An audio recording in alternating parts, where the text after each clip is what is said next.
So I know I haven't uploaded in a while. Um, I've pretty much been dealing with some personal stuff. Some things happened on my PS5, and I've pretty much been dealing with the last gen hardware. As you can see, I'm recording this on my PS4, and the graphics, let's just say, leave a lot to be desired. So so just bear with me. Hopefully, pretty soon I can get me another PS5, and I'll be trying to upload videos more frequently. But with that being said, I want to talk about the balance changes that are coming up for Street Fighter 6. Well, hopefully the balance changes that are going to coming out. Nothing has been confirmed. But the main thing that I hope that they addressed is the gameplay mechanic things. I mean, the character specific things are kind of like meh, you know. Other than throw loops and everything, I don't really think that many of the characters really need any drastic nerfs. Um, Not that I could think of. Maybe there are some things that I do want nerfed, but I just can't think of it right now. Over the main things that I want changed, and they don't really need to change. Like, they don't need to change it a lot, but they definitely, obviously, need to do something about drive rush. Drive rush in the jab is just, it's very strong. It's very strong. It's very fast. Some characters, drive rushes are very fast, very hard to react to. Um, and they get so much from it. Drive rush into jab, instant drive rush into jab for some characters like Ken, characters like DJ, characters like Luke. I mean, it's just, I mean, they can just literally just run over you and just take over the game. There's nothing really much you can do about it. Drive rush, I mean, it's very, from certain distances, it's almost like impossible to react to. And the screen freeze doesn't really help it as far as trying to check it. If you're like very far away, then yeah, drive rush is I mean, it's decent to check it with like a medium.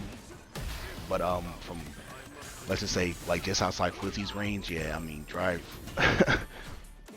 rush is like really hard to deal with, for some characters, and I just hope they address it somehow. I don't know what they can do about it, because drive rush how it is right now is so ingratiated in the entire game as a whole, not just the neutral. Like, it ties into combos and everything, extensions and everything. So I'm really not sure what they really can do about it, but hopefully they can, or at least do something about the screen freeze.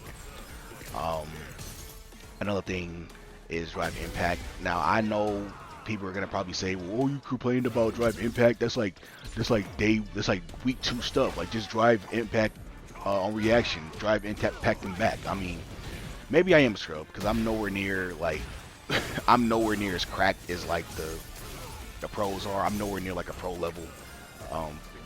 So maybe it's just something I just need to like get consistent on dealing with. But I mean, just drive impact like in neutral, and people who mash drive impact, I mean, it's just literally my Achilles heel. That's like the main thing I like you lose to. I can be someone like 5, 6, 7 straight games, and then when they start, drive impacting on like randomly, or drive impacting through like my pressure, I mean, it just it just blows me up. The fact that you can like just throw drive impact out there as a poke, and let's just say you get hit and you just lose so much damage. Maybe they can just change that, like change the scaling on drive impact, because it's so abusable. Like, there's so many things you can do with drive impact, because you can special cancel out of it, and the fact that it adds so much to the mental stack in the corner. You're dealing with throw loops, you're dealing with shimmies, and neutral jumps. If you do a delay tech, you get blown up for that, and on top of that, you gotta deal with someone pressuring you on block, and then randomly they cancel into drive impact, and if you're in burnout, you're dead. It's just too much. I feel like they should just do something about drive impact. Like I said, maybe scale it a little bit so you get hit, because you can do so much off of drive impact. Scale it to like scale it back some, because there are some situations where if you get hit by a drive impact and the opponent has 3 meters, and I mean it's GG's. So I don't know. They just need to tweak something about drive rush and drive impact. Those are my main 2 complaints with the game so far. Other than that, I've been having a blast with the game. I'm really hype about Ed. He's giving me ball log, and like kind of like Bison vibes a little bit, but not really. Mostly Balrog vibes. He looks way better as a character than he did in Street Fighter V. Like in Street Fighter V, he looked like some like some like goofy minion or something like that. But in this game, he has way more character in this game, if that makes any sense. Like he has way more character in this game than he did in Street Fighter V. Street Fighter V, he was just like just goofy looking, but in this game, he actually looks kind of, I don't know, like he's given more character in this game, if that makes any sense. And I'm excited, man. I'm probably gonna pick him up. Maybe he's gonna be my secondary. I probably still play JP because JP is like, you know, he gives me like, you know, boss vibes because, you know, I like boss characters. You know. But yeah, I mean, yeah, I've been having fun with the game. I'm hyped for Bison. Like I really hope Bison comes back. I really hope that teaser that they put like Bison's hat in the background of Edge stage. I hope that actually means something. I hope that means that in the future Bison comes back. I'm really excited, man. You know, this game, you know, the characters, you know, they've been doing a really good job. And yeah, I'm just excited for the future. And yeah, that's my 2 cents. And yeah, see you guys in the next one.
JP